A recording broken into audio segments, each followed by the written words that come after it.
আসসালামু আলাইকুম ইয়া হাবিবি।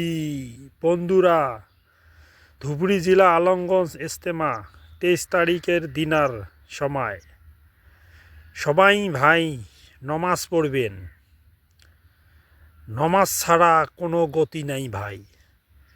সকালে একদিন মৃত্যু হবে ভাই, এটা সবাই আমরা জানি। আর ইসলাম মানে শান্তি। দেখেন, সবাই একসঙ্গে মহব্বতের সঙ্গে সবাই বেড়াইতে এসে ইজতেমার বাড়িতে গেছে। সবার জানত ভয় আছে ভাই, বুঝছেন না? ভয়ের জন্যে তো গেছে, একদিন সবারে মৃত্যু হবে। আর ইজতেমার কমিটিক মুই একটা কথা জানে দিবের চাং ভাই, তোমরা দোয়া কখন হবে তোমরা টাইম দিয়ে আগে দিয়ে দিবেন, নাহলে সবাই ঘুরিয়েছে ভাই। দোয়া কাইও ধরে নাই, সবাই চলে যাচ্ছে, দোয়া বাদ দিয়ে সবাই বাড়ি চলে যাচ্ছে।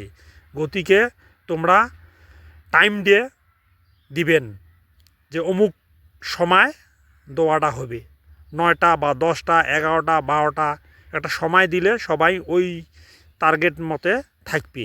তা ভিডিওটা ভালো লাগলে শেয়ার করে দিবেন, ধন্যবাদ। আর কথা হল কি ভাই, সবাই নামাজ পড়বেন। আর বহুত মানুষ আসছে, কাইও দোকান বন্ধ করে যাচ্ছে।